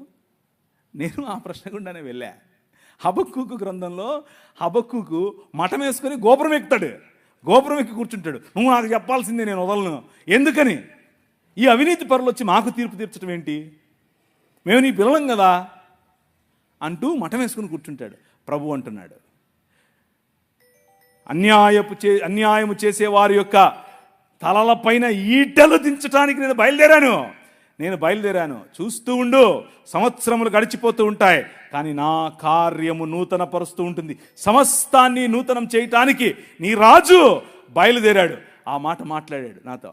ఒకరోజు ఆమెను ఆ డాక్టర్కు చూపించుకుని, డాక్టర్ ఈ మాట చెప్పిన తర్వాత నేను నా భార్య, నాకు అప్పట్లో ఒక పాడైన దాన్ని ఏమంటారు తుపారి కారు ఒకటి ఉండేది. అది చెత్త, అది కారు కాదు, అది. దాంట్లో వస్తున్నాను సైడ్లో ఆపి తట్టుకోలేక లోపలున్న ఈ కోపం, లోపలున్న ఈ దాన్ని ఏమంటారు పగిలిపోతుంది లావాలాగా. బయటకు వచ్చి గట్టి గట్టిగా అరుస్తున్నా, ప్రభు వైపు చూస్తున్నా, ఓయ్ ఎందుకు, నాకే ఎందుకు, ఏడుస్తున్నా, కళ్ళలో నీళ్ళు కారిపోతున్నాయి. అందరూ ట్రాఫిక్ అందరూ చూస్తున్నారు, ఇలా ఏంటి ఇటు పిచ్చి పట్టిందా అని. ప్రవక్తల జీవితాల్లో ఇలాంటివి ఎన్నో జరిగాయి. హబక్కూకు జీవితంలో ఇదే జరిగింది. మఠం వేసుకుని మిద్దెక్కి కూర్చున్నాడు. ఏ ప్రభువా, ఈ అలిగేషన్ నాకే ఎందుకు, నేనేమి చేయలేదే ఆ అమ్మాయిని, ఊరికే నా మీద కేసు పెట్టింది, ఊరికే నా మీద ఇలా అవాకులు చవాకులు, ఎందుకు ఇది? నో, అగ్నిలో పుటము వేసి తీసినట్టు బంగారము వలె నిన్ను బయటకు తీస్తానన్నాడు. ఆయన తీశాడు. హల్లెలూయా, ఆయన తీశాడు. నీ కింగ్, నీ రాజు. నువ్వు చేయాల్సిన పని ఏంటంటే అలుగు, కొట్లాడు, పర్వాలేదు. ఎందుకంటే ఆయన నీ నాయన, మీ నాయన, నీ తండ్రి. ప్రియులారో, దేవుని యొక్క కృపారమైనటువంటి కృప అంత అక్కర్లేదు. నాయనా ఏంటిది అను చాలు. నువ్వు గొప్ప గొప్ప ఫ్లవరీ లాంగ్వేజ్ మాట్లాడక్కర్లేదు. ఆయనకు అదంతా అవసరం లేదు. నువ్వు పల్టీలు కొడితే, నువ్వు ఉపవాసం ఉంటే, నువ్వు ఏదో చేస్తే ఆయన నీకు ఇస్తాడు. నేను కొట్లాడే ఆయనతో. ఎందుకు, నా బిడ్డకు ఎందుకు? ఆయన అన్నాడు, ఒరేయ్, ఒక ప్రశ్న వేసాడు, ఒరేయ్ నీ బిడ్డ అనుకుంటున్నావా, నా బిడ్డ కాదా అన్నాడు. కళ్ళు అలా కారిపోయాయి అంతే. నా బిడ్డ కాదా? పట్టతల మొహోడా, నువ్వేం ప్రేమించావురా నీ బిడ్డని? ఐ యామ్ ద కింగ్ అన్నాడు. నేను రా రాజు, నేను చూసుకుంటా ఆ పాపను అన్నాడు. సంవత్సరం లోపల కంప్లీట్ కరెక్షన్. నారాయణ హృదయాలయాలో తీసుకెళ్తే కంప్లీట్ కరెక్షన్. మిగిలిన పిల్లలు ఎలా ఉన్నారో అలాగే నా పిల్ల ఎదిగింది, నా పాప ఎదిగింది, పెరిగింది. ఇప్పుడు 17 సంవత్సరాలు. ఈ ఏప్రిల్లో బైబిల్ కాలేజ్ అమెరికాలో వెళ్తుంది. ఎందుకు తెలుసా? My king he still lives today. ఆయన ఇంకా బ్రతుకున్నాడు. ఆయన చావును చంపిన రాజు. నేను అలిగినప్పుడు, నేను గొనిగినప్పుడు, నేను ఆయనకు వ్యతిరేకంగా ఆలోచించినప్పుడు, నాకే ఎందుకు చేశావు అన్నప్పుడు, అసలు నేను ఇవన్నీ ఎందుకు చెప్తానో నాకు తెలియదు. నేను ప్రిపేర్ అయ్యి వచ్చింది ఒకటి, మీకు చెప్పేది ఒకటి. కానీ ఎందుకో చెప్తున్నా వినండి. మీలో ఎవరో కూర్చొని ఉన్నారు, ఎవరో ఈ క్వశ్చన్తో ఉన్నారు. మీకే ఆన్సర్ ఇది. Your God did not leave you. నీ దేవుడు నిన్ను వదల్లా. నీ భర్త ఇంకా సనాతనంలోనే ఉంటూ నిన్ను బొట్టు పెట్టుకో, నువ్వు అజ్జేయి, నువ్వు ఇజ్జేయి అని నిన్ను పెస్తర్ చేస్తున్నాడా? నువ్వు అలక్కు, నువ్వు దేవునితో కొట్లాడు, పర్వాలేదు. కానీ నీ రాజు నిన్ను చూస్తున్నాడు. ఆయన సమస్తాన్ని నూతనపరుస్తున్నాడు. నీ కుటుంబం నూతనపరచబడబోతోంది. నీ శరీరం నూతనపరచబడబోతోంది. నీ జీవితం నూతనపరచబడబోతోంది. ఎందుకు నేను చెప్తున్నానని కాదు, నో, నేనేంటి, నేనెవరు అసలు, అందుకు కాదు. నీ రాజు, యువర్ కింగ్ లివ్స్ టుడే. ఆ రాజు చెప్తున్నాడు. ఆయనతో అలీజియన్స్, ఆ రాజ్యంలో నీ పౌరసత్వం, ఆ రాజ్యంలో నువ్వు ఆయన పట్ల నీకు ఉండాల్సిన నిబద్ధత ఉంటే చాలు. నీ నిబద్ధత ఉంటే ఆయన హీ స్టిల్ విత్ యూ. పురాతన కాలం మొదలుకొని శాశ్వత కాలము తన ప్రత్యక్షతను చూపిస్తూ వస్తున్నటువంటి రాజు, నీ రాజు. ఈరోజు నీకు ప్రత్యక్షత కావాలంటే అడిగి చూడు. రేషనలైజ్ చేయకు. Supernatural involvement of God, అభౌతికమైనటువంటి తన ప్రత్యక్షత, అభౌతికమైనటువంటి తన ప్రమేయం నీ జీవితంలో ఈరోజు, ఇప్పుడు అవకాశం ఉంది నీకు. జస్ట్ ఆయన్ని ఆహ్వానించు. ఆవాహయామి అను. వస్తాడు. ఒకరోజు నేను ప్రభువుని తెలుసుకోకముందు ఒకడిని, నా స్నేహితుడే, నాతో కలిసి తిరిగినోడే, మా అన్న మీద కత్తి విసిరేశాడు అని చెప్పి వాడిని కొట్టి చంపేశా. మర్డర్ చంపేసి పొదల్లో పడేసి వెళ్ళిపోయా. వాడు చావాలా, నేను బతికా. లేకపోతే నేను జైల్లో ఉండేవాడిని. కడప సెంట్రల్ జైల్లో, రాజమండ్రి సెంట్రల్ జైల్లో. వాడు బతికాడు. మా అక్క నాకు కాంప్రమైజ్ చేసింది వాడితో. ఆ రోజు ఒక సన్నని మెల్లని స్వరం, ఈ ఊరు విడిచిపెట్టి వెళ్ళిపోను, నువ్వు వెళ్ళిపోయి వేరే వేరే ఊర్లో వెళ్ళు అన్నాడు. నాకు ఎవరో తెలీదు, నేను ఎందుకు వింటున్నానో తెలీదు. బస్టాండ్కి వెళ్ళాను. బస్టాండ్కి వెళ్ళి టికెట్ కొనుక్కుంటూ తిరుపతి అన్న టికెట్ కొనుక్కోకుండా హైదరాబాద్ను కొనుక్కున్నాను. ఎందుకు కొనుక్కున్నాను నాకు తెలియదు. హైదరాబాద్లో ఎవరు లేరు నాకు తెలిసిన వాళ్ళు. హైదరాబాద్ వెళ్ళిపోయా. పొద్దున్నే లేచి దిగితే బస్సు ఆగింది, డీలక్స్ బస్సు. ఆ రోజుల్లో డీలక్స్ బస్సు ఉండేవి. దిగా, ఎక్కడికి వెళ్ళాలో తెలీదు. ఒక ప్రాంతానికి ఆయనే నన్ను నడిపించాడు. భయంకరమైన గంజాయి, భయంకరమైన దాన్ని ఏమంటారు, మత్తులో ఉండేవాడిని ఎప్పుడంతే. అలాంటి వాడిని నన్ను పట్టుకుని ప్రభు మార్చాడు, నా జీవితాన్ని మార్చేశాడు. నన్ను చూస్తే మా ఇంట్లో వాళ్ళకు కంపరం, నన్ను చూస్తే మా ఇంట్లో వాళ్ళకు దాన్ని ఏమంటారు, ఒక రకమైనటువంటి జుగుప్స. ఎట్లా పుట్టలేవరో నా కడుపు నువ్వు అనుకునే మా అమ్మ కనీసం ఈరోజు సిగ్గుపడదు నన్ను చూసి. ఎందుకో తెలుసా? Your king lives today. నీ రాజు ఈరోజు బతుకున్నాడు, మాట్లాడాడు. సన్నని స్వరం. నీకు వినిపిస్తుందా ఆ స్వరం? నీకు వినిపిస్తుందా? నాతో మాట్లాడాడు ఒకరోజు. You are the light of the world అని చెప్పాడు. నువ్వు ఈ ప్రపంచానికి, ఈ లోకమునకు వెలుగు అన్నాడు. నేను వెలుగేంటి, నా దగ్గర ఎప్పుడు వెలుగుంటుంది అన్నాను నేను. But that king transformed my life. నా జీవితాన్ని మార్చేశాడు. కూర్చున్నావు నువ్వు, జేమ్స్ అన్న పిలిచాడని వచ్చావు. జేమ్స్ అన్న అంటే అభిమానం, పర్వాలేదు, అంతవరకు బాగానే ఉంది. కానీ ఈ రాజు తెలుసా నీకు? ఈ రాజుతో పరిచయం ఉందా? ఈ రాజు స్వరం విన్నావా? ఈ రాజు నడిపిస్తూ ఉంటే నడిచావా? నీకు ఆయనతో అనుబంధం ఉందా? నీకు ఆయనతో పరిచయం ఉందా? నీ కుటుంబంలో ఈ రాజు రాజా, లేకపోతే మత ప్రాతిపదికన ఒక పక్క గుడి కట్టి అని కూర్చోబెట్టించావా గుమ్మంలో? Think about it. Your king is real king. నీ రాజు సామాన్యమైన రాజు కాదు. సనాతనంగా ఉన్నటువంటి ధర్మంలో స్త్రీల గురించినటువంటి మాట స్క్రీన్ మీద మీకు కనిపిస్తూ ఉంది. స్త్రీణాం స్వభావానాం ఇచ్ఛామి శరేతుం భరతస్థం స్త్రియో హి మూలం దోషాణం లఘుచిత్తాః పితామహ. స్త్రీలంటేనే దోషముల చేత నింపబడిన వారు అని చెప్తున్నాడు. ఏంది నన్ను చూస్తున్నావు? నేను చెప్పలేదు, ఆయన చెప్తున్నాడు. ఇక్కడ యుధిష్ఠిరుడు చెప్తున్నాడు. ఎవరికి చెప్తున్నాడు? గంగపుత్రుడైనటువంటి భీష్మ పితామహుడితో చెప్తున్నాడు. పితామా అంటున్నాడు. స్త్రియో హి మూలం దోషాణం లఘుచిత్తాః. చిన్న బుద్ధి అంట వాళ్ళకి. ఇది వాళ్ళ రాజ్యం, వాళ్ళు కట్టే రాజ్యం ఇది. వాళ్ళు కట్టే రాజ్యంలో స్త్రీకి ఉన్నటువంటి పాత్ర ఇది. మహాభారతం అనుశాసన పర్వం సెక్షన్ నెంబర్ 38 ఏమని చెప్తుంది? Verily from the same eternal source have women sprung into existence at the time again. O Naradamuni, when women were created, these faults that I have enumerated were planted in them. భగవంతుడే వారిలో ఈ కుశల బుద్ధిని, ఈ కుటిల బుద్ధిని, ఈ ప్రజలను మోసపుచ్చే బుద్ధిని, ఈ తక్కువ బుద్ధిని స్త్రీలలో ఉంచాడు, ఆయనే పెట్టాడు. ఇది వాళ్ళు కట్టే రాజ్యం. అర్థమవుతుందా? Your king is different from them. నీ రాజు చాలా డిఫరెంట్. ఇంకా ఏంటి? బ్రహ్మవైవర్త పురాణం 61వ అధ్యాయం 22-41 నుంచి, women are made by god Brahma to seduce and spoil men. పురుషులను భ్రష్టు పట్టించటానికే స్త్రీలను ఆయన తయారు చేశాడు. శ్రీమద్ భాగవతం 3వ అధ్యాయం 31 నుంచి 40 వరకు, ఉమెన్ రిఫ్లెక్ట్ మాయా. వాళ్ళొక మాయావి జీవులు. నువ్వు నవ్వుతున్నావు, నేను చెప్పట్లేదు బాబు, వాళ్ళు చెప్తున్నారు. ఇది నా ఉద్దేశం కాదురా నాయన, వాళ్ళ ఉద్దేశం. నా ఉద్దేశం వేరు. చెప్తాను.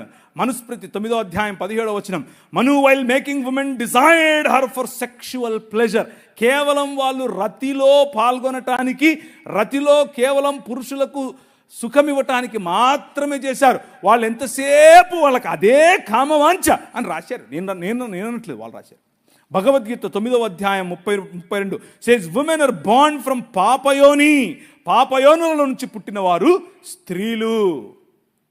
మహాభారతం 13వ ఖండం 19వ Veda says women are bad and deceitful. మాయావులు, మోసపుచ్చటానికే స్త్రీలను దేవుడు చేశాడు. మనుస్మృతి 5వ అధ్యాయం 147, 148 వచనాలు. Women should never be free, they must be under father or husband or sons. అందుకనే మన సంస్కృతిలో, మన దేశంలో స్త్రీలకు స్వాతంత్రం లేదు. తండ్రి పాలనలో అన్నా ఉండాలి, భర్త పాలనలో అన్నా ఉండాలి, కొడుకుల పాలనలో అన్నా ఉండాలి. నీ రాజు, యువర్ కింగ్ ఈజ్ డిఫరెంట్. ఆయన ఏమన్నాడు? అమ్మా అమ్మా ఆయన చెప్పినట్టు చేయండిరా అంది వాళ్ళమ్మ. అమ్మా నా టైం రాలేదు కదా, ఎందుకు, సర్లే నువ్వు చెప్పావు కదా చేస్తా, నువ్వు చెప్పావు కదా చేస్తా. రే ఏంట్రా 12 ఏళ్ల వయసు, ఎక్కడికి వెళ్ళిపోయావురా? మేమంతా తిరిగి మేము నీకోసం. అమ్మా నేను మా నాయన పనే చేస్తున్నా కదా. జ్ఞానుల ఎదుట నిలబడి తల్లిదండ్రులకు ఇచ్చేటటువంటి గౌరవం, స్త్రీకి ఇచ్చేటటువంటి గౌరవం ఆయన ఇచ్చాడు. సువార్త ఏంటా సువార్త? పర్వతముల మీద ఆయన సువార్తను ప్రకటించే వారి పాదములు ఎంత సుందరములు, ఎంత మనోహరములు. ఎవరు వాళ్ళు? సలోమి. ఎవరు వాళ్ళు? మగ్దలేనే మరియా. ఎవరు వాళ్ళు? మరియా, యునియా, దోర్కా. ఎవరు వాళ్ళు? ప్రిస్కా. అంతా స్త్రీలే.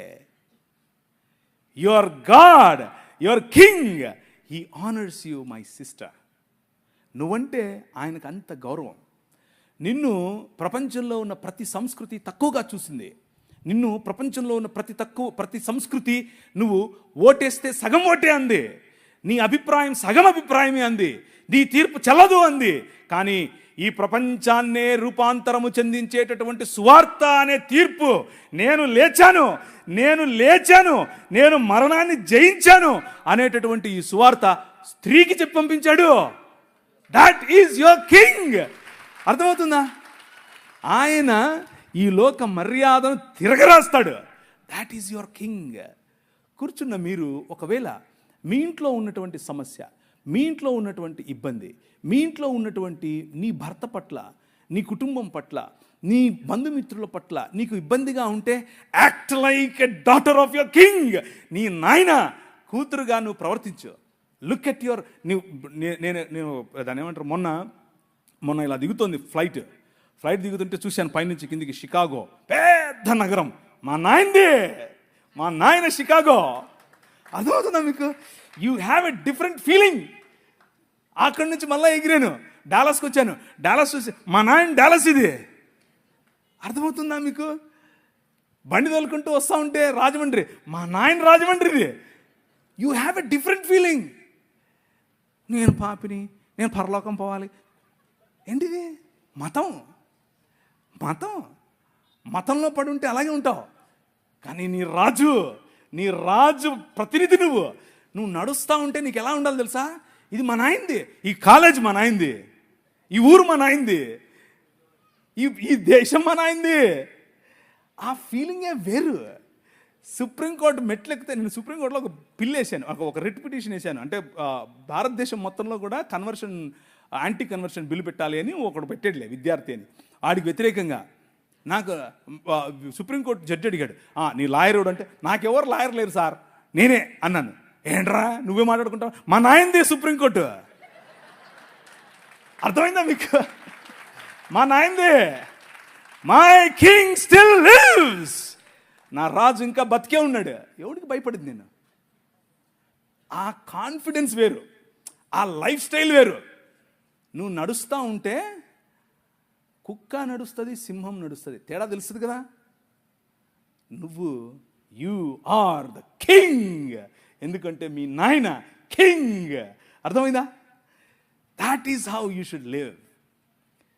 స్త్రీలు ముఖ్యంగా, don't think that you are weak. Don't think that you are vulnerable. No, నీ వెనక మీ నాయన ఉన్నాడు. ఈ పురుషాహంకార సమాజంలో బలం కలిగి నిలబడండి. మామూలు కాదు. వాక్యం తీసి బోధించండి. ఊరికే సుత్తి చెప్పేవాళ్ళు వస్తారు, నువ్వు స్త్రీవి. నాకు మొన్న ఒకరు అడిగారు, మొన్ననే కాదు చాలాసార్లు అడిగారు, ఋతుస్రావం ఉన్న రోజుల్లో మేము బలలో చేయి వేయొచ్చా, బైబిల్ తాకచ్చా? నీ శ్రాద్ధమేం కాదు, ఋతుస్రావానికి దీనికి లింక్ ఏంట్రా బాబు? నీ పిండాకుడు నీ శ్రాద్ధం కాకపోతే, నీ రాజు, ఈ యుగములనేలే రాజు, ఈ ప్రపంచములనేలే రాజు పురుషులను పక్కన పెట్టి అమ్మ కడుపులోనే వచ్చాడండి బాబు. పురుషులు అక్కర్లేదు, నాకు నాకు నాకు నా స్త్రీలు కావాలన్నాడు. That is your king. పాపయోనుల్లో పుట్టినవారు స్త్రీలు అని భగవద్గీత చెప్తుంటే పాపయోని కాదు, పవిత్రమైనటువంటి దేవుడు పెట్టినటువంటి వ్యవస్థ అని చెప్పి అదే యోనిలో నుండి బయటకు వచ్చాడు. అర్థమవుతుందా మీకు? How blissful you are, how blessed you are. ఇది మాట్లాడటానికి కూడా కొంతమందికి జుగుప్సగా ఉంటుంది. జుగుప్స ఏంటి? మా అమ్మ కడుపులో నేను అలాగే వచ్చాను. మీకు అర్థమవుతుందా? అది పరిశుద్ధమైనటువంటి. నన్ను ఒక ముస్లిం సోదరుడు అడిగాడు, ఏం దేవుడురా మీ దేవుడు? ఇలాగే అన్నాడు, ఏం దేవుడురా మీ దేవుడు? ఆడోళ్ళు సుస్సు పోసుకుంటారు, సుస్సు పోసుకునే దగ్గర నుంచి వచ్చాడు. ఒరే మా దేవుడు ఎంత గొప్పడురా, అచ్చం నాలాగే వచ్చాడు, అచ్చం నీలాగే వచ్చాడు. మీ అమ్మ సుస్సు పోసుకోదురా, అక్కడి నుంచి వచ్చావురా నువ్వు కూడా. వాడికి మైండ్ బ్లాక్ అయింది. ఈడేంటిడా మాట్లాడుతున్నాడు? అవునరా, నా దేవుడు అచ్చం నాలాగే ఉండాలనుకున్నాడు, అచ్చం నాలాగే పుట్టాలనుకున్నాడు, అచ్చం నాలాగే బతకాలనుకున్నాడు. కాకపోతే తేడా ఏంటో తెలుసా?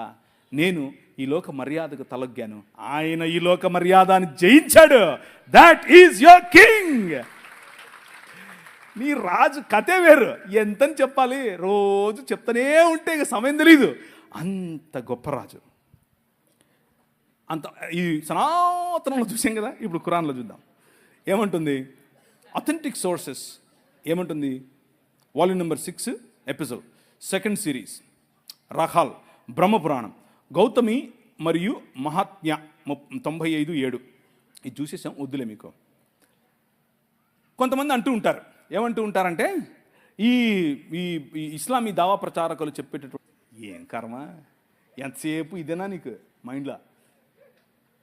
ఏం మతం కట్టేవారు బాబు అనిపించింది నాకు. కానీ మా హిందుత్వంలో, మా హిందూ సమాజంలో ఇలాంటిది ఏది లేదు అని చెప్తే నేను కూడా అనుకున్నాను, అబ్బా ఏమి లేదేమోలే, చాలా శాంత స్వభావులు, ఓం శాంతి శాంతి శాంతి అంటే శాంతి అనుకున్నాను నేను. అవునా అని చెప్పి వెళ్ళి పుస్తకాలు తిరిగితే ఏముంది చూడండి. పరాశర స్మృతి 3వ అధ్యాయం 20 నుంచి 29 వరకు.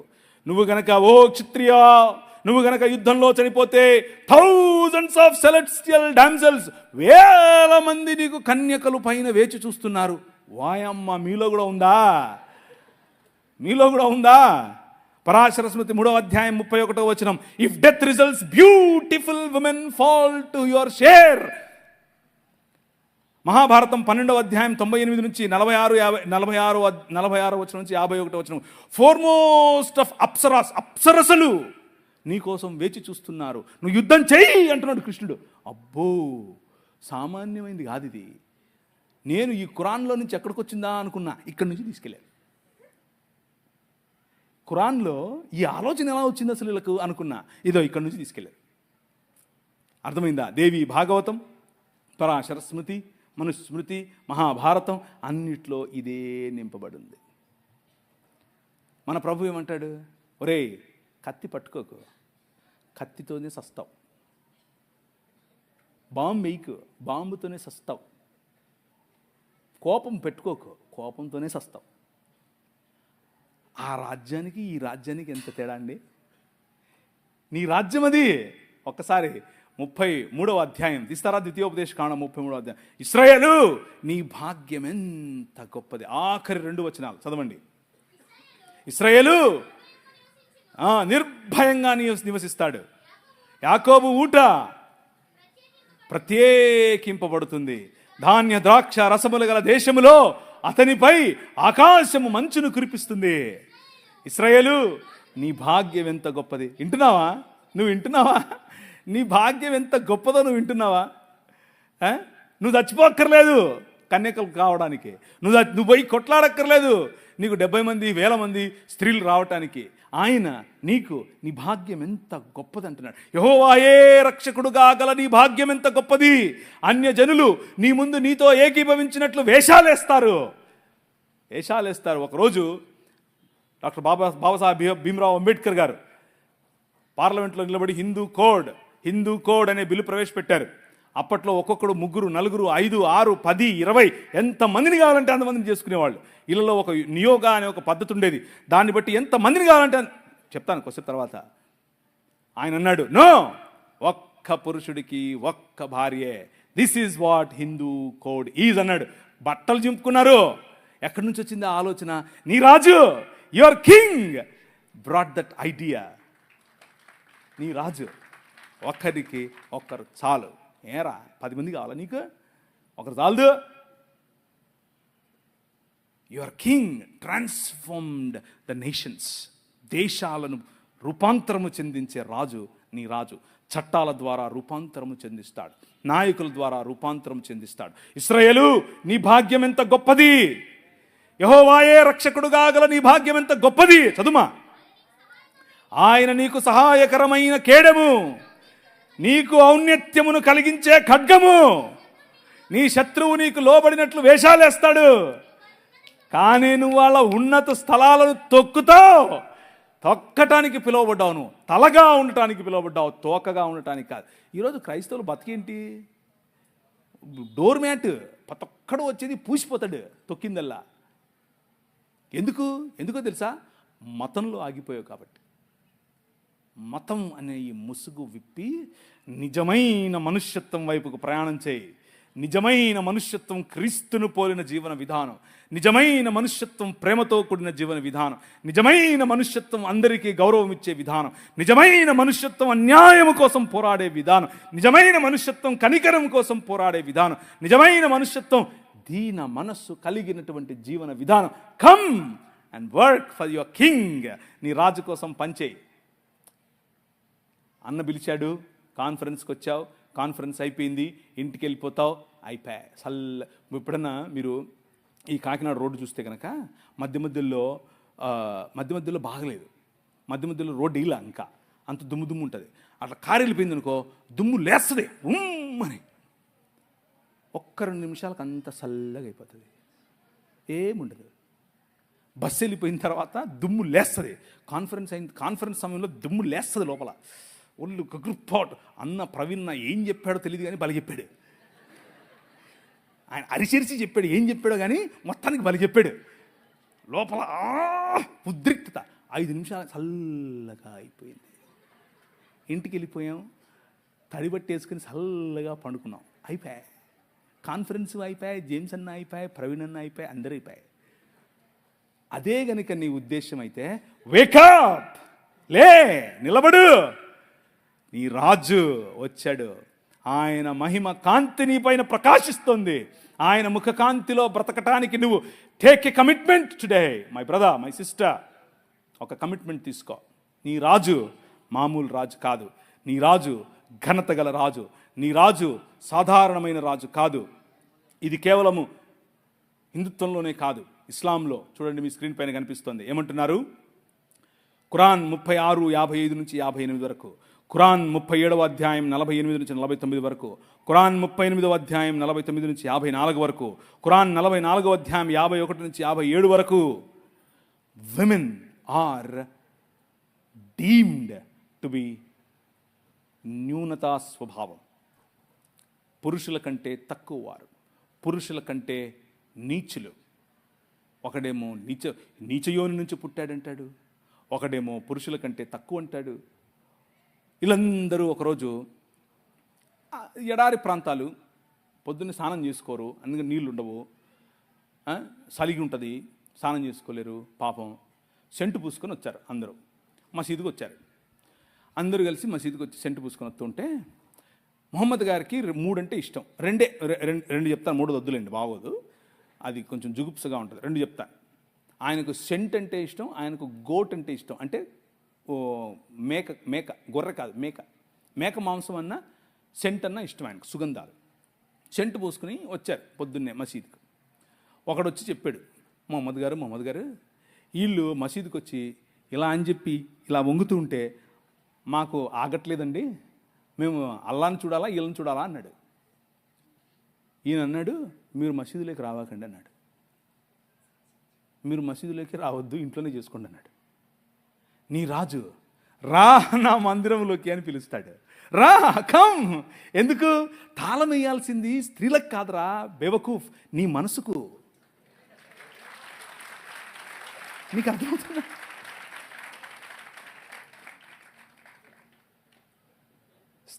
తాళం వేయాల్సింది వాళ్ళు ఏం కట్టుకోవాలి, ఏం తినాలి, ఎలా బతకాలి. నువ్వెవడు రా నువ్వు చెప్పడానికి? ఎవడు నువ్వు? నీ మైండ్కు లాక్ చేసుకో, నీ మైండ్ లాక్ చేసుకో. వాళ్ళకు కాదు.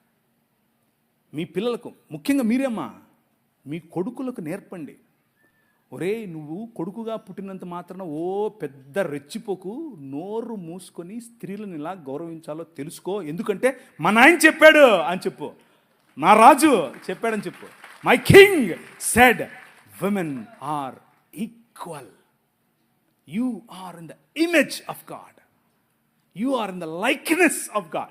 దేవుని స్వరూపము, దేవుని పోలిక చొప్పునున్న నిన్ను ఆయన గౌరవప్రదంగా చూస్తున్నాడు. మతంగాళ్ళు వచ్చి నీ దగ్గరికి నువ్వు వాక్యం చెప్పొద్దు, నువ్వు ముసిగేసుకోవాలి, నువ్వు చేది చేసుకోవాలి, అది చేసుకోవాలి, ఇది చేసుకోవాలి అని చెప్తే సర్లే మా నాయన చెప్పాడని చెప్పు. అర్థమవుతుందా? మా నాయన చెప్పేశాడని చెప్పండి. ఇంకో విషయం, పురుషులు, దేవుని వాక్యం, ఈ రాజ్యం ఏం చెప్తుందో తెలుసు? ఎలా తెలిసింది బ్రదర్ మీకు? ఎలా? పరిశుద్ధాత్ముడు మాట్లాడా? మామూలుడు కాదినా? కూతుర్లు ఉన్న వాళ్ళందరూ చేయతాడా? మిమ్మల్ని అడగలేదమ్మా, ఇక్కడ అడిగాను. మీరు ధన్యులు, మీరు ధన్యులు. ఎందుకో తెలుసా? మీ పాపను చూసి 6 ఏళ్ళైనా 10 ఏళ్ళైనా 15 ఏళ్ళైనా 25 ఏళ్ళైనా 35 ఏళ్ళైనా నో ప్రాబ్లం, బుగ్గల మీద చేయి పెట్టి ఎంత అందంగా ఉన్నావమ్మా నువ్వు అని చెప్పు. అది నీ బాధ్యత. నువ్వు చెప్పడం మొదలు పెడితే పక్కనోడు చెప్తే మా నాయన ఎప్పుడో చెప్పాడులే అంటది. అర్థమైందా? నువ్వు చెప్పకుండా నీ సంస్కృతి నీకేం నేర్పిస్తుంది? అమ్మమ్మ తాపొద్దు పుట్ట వద్దు. నీ కూతురు దగ్గరికి తీసుకో, కౌగిలించుకొని చెప్పు, ఐ లవ్ యూ బెటా. అబ్బా ఎంత అందంగా ఉన్నావే నువ్వు, అచ్చం అలాగే ఉన్నావు, అచ్చం మీ అమ్మలాగా ఉన్నావు, అచ్చం మా అమ్మలాగా ఉన్నావు. వాళ్ళకి ఎంత అందం తెలుసా? అది ఎంత సంతోషపడతారో తెలుసా? నువ్వు చెప్పక పక్కనోడు చెప్పితే జంపు జిలాని. ఎందుకు నువ్వు చెప్పలేదు? నీ తప్పది. అర్థమవుతుందా? మన భావజాలం, క్రైస్తవ భావజాలం, 66 పుస్తకాలు ఉన్నటువంటి బైబిల్ గ్రంథ భావజాలం ఏం చెప్తుంది అని అంటే, స్త్రీకి ఇవ్వాల్సినటువంటి గౌరవం ఇవ్వాలి, కూతురికి ఇవ్వాల్సినటువంటి గౌరవం ఇవ్వాలి, కూతురికి ఇవ్వాల్సినటువంటి హక్కు ఇవ్వాలి. నీ ఆస్తిలో హక్కు, నీ పేరులో హక్కు, నీ కుటుంబంలో హక్కు, నిన్ను చూసుకునే హక్కు నీ కూతురికి ఇవ్వాలి. మిగిలిన ఏ గ్రంథాలు చెప్పలేదు. ఒకసారి నీ బైబిల్ ఎత్తండి. ఈ గ్రంథం, ఈ నల్లట్ట పుస్తకం ఈ దేశంలో స్త్రీకి ఆస్తి హక్కు తెచ్చింది. హల్లెలూయా! ఈ గ్రంథం, ఈ పుస్తకం ఈ దేశంలో స్త్రీకి చదువుకునే హక్కునిచ్చింది, స్త్రీకి నాయకత్వపు హక్కు ఇచ్చింది. ఇందిరాగాంధీ వచ్చి ప్రైమ్ మినిస్టర్ అయ్యింది అని అంటే కారణం ఏంటనుకుంటున్నారు? సనాతనం కాదు కాదు కాదు కాదు కాదు నౌజు బిల్లాహి శైతానిర్ కాదు కాదు కాదు కాదు బైబిల్ గ్రంథం. అర్థమవుతుందా? That is your king. అది నీ రాజు. నీ రాజు. నిన్న మన పిల్లలు ఏది వరంగల్ నుంచి వచ్చిన పిల్లలు నిలబడండి. మీరు అడిగారు కదా, వీళ్ళందరికీ చప్పట్లు కొట్టండి. మా పిల్లలే ఇల్లు కూర్చోండి. అన్న జై భీమ్ జై భీమ్ జై భీమ్ అంటున్నారు. అన్నివ్వండి, ఏం కాదు. జై భీమ్ అన్నివ్వండి, నో ప్రాబ్లం. మీరేమనాలి తెలుసా? జై భీమ్కు పైన కూడా ఉన్నాడు, నా రాజు, మై కింగ్ అని చెప్పండి. ఆ భీమును నిలబెట్టింది నీ రాజు. ఆ డాక్టర్ బాబాసాహెబ్ అంబేద్కర్ గారు కొలంబియా యూనివర్సిటీకి వెళ్ళినప్పుడు బైబిల్ స్టడీస్ అటెండ్ అయ్యేవారు. రూతు పుస్తకానికి ఆయన వ్యాఖ్యానం రాశారు. He was a practicing Christian. ఆయన ప్రాక్టీసింగ్ క్రిస్టియన్ అండి బాబు.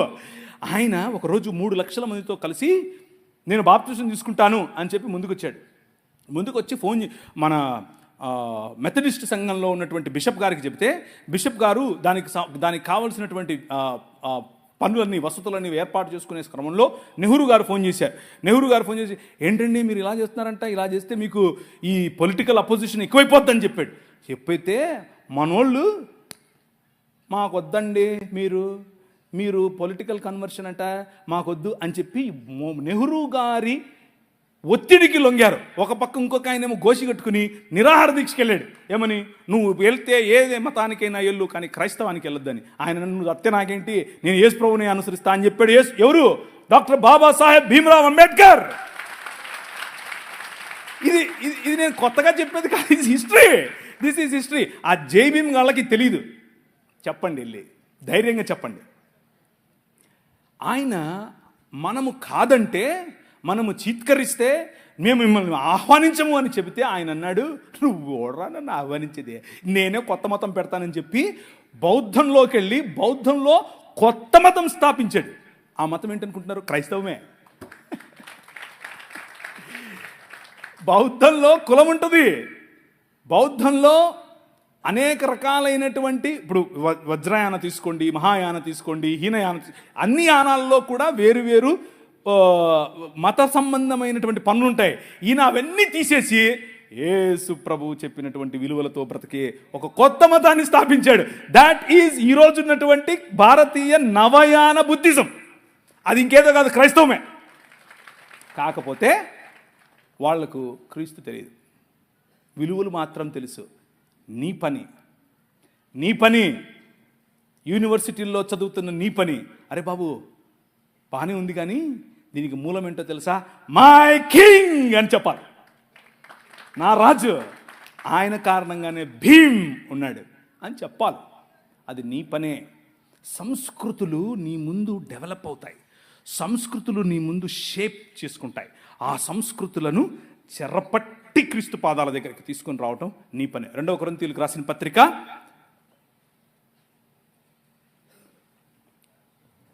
2వ కొరింథీ 10:3 నుంచి చదవండి. మేము శరీరధారులమై నడుచుకొనుచున్నను, శరీర ప్రకారము యుద్ధము చేయము. కానీ నువ్వు ఒప్పుకున్నా ఒప్పుకోకపోయినా, నువ్వు యూనివర్సిటీలో ఉన్నా, నువ్వు ఇక్కడున్నా, నువ్వు రాజమండ్రిలో ఉన్నా, నువ్వు హైదరాబాద్లో ఉన్నా, నువ్వు ఢిల్లీలో ఉన్నా, నువ్వు షికాగోలో ఉన్నా, ఎక్కడున్నా సరే, you are in a war. నువ్వు ఒక యుద్ధంలో ఉన్నావు, అది నీకు తెలియదు అంతే.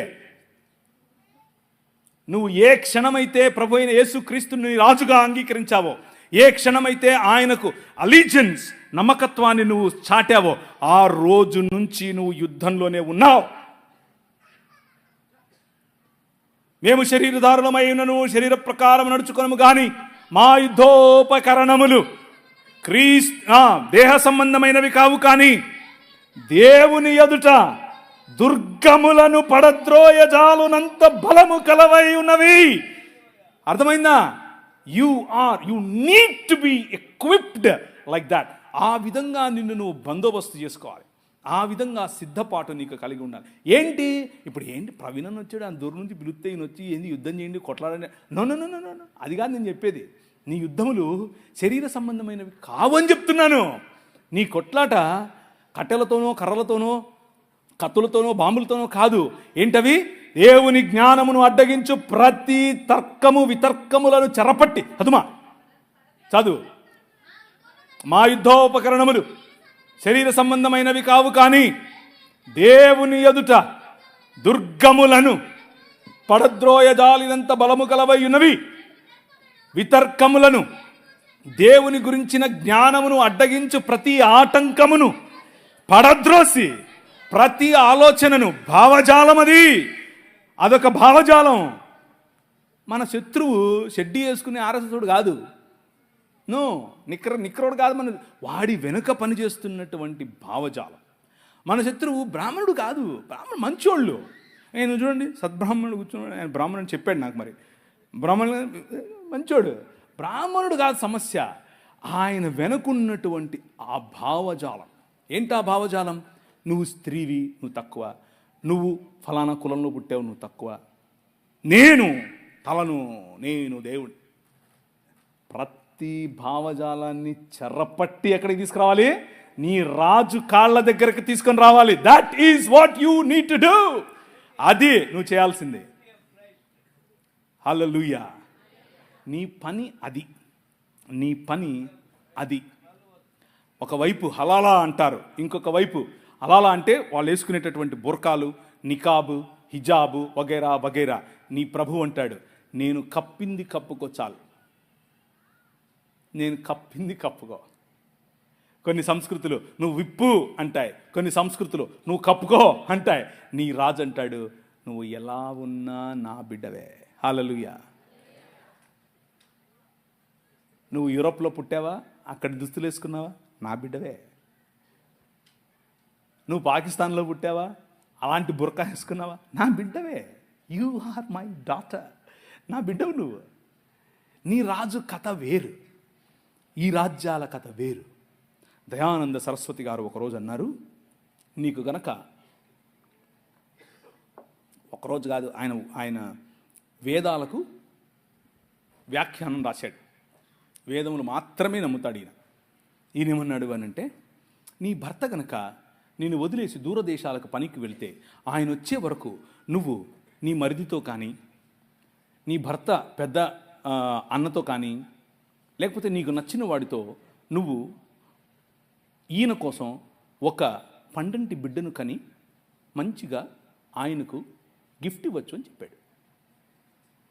ఏం రాజ్యం కడుతున్నారు, ఏం రాజ్యం కడుతున్నారా మీరు? మామూలు రాజ్యమా ఇది? ఆయన ఎక్కడి నుంచి కోట్ చేస్తున్నాడు? మనుస్మృతి నుంచి కోట్ చేస్తున్నాడు. ఎక్కడి నుంచి కోట్ చేస్తున్నాడు?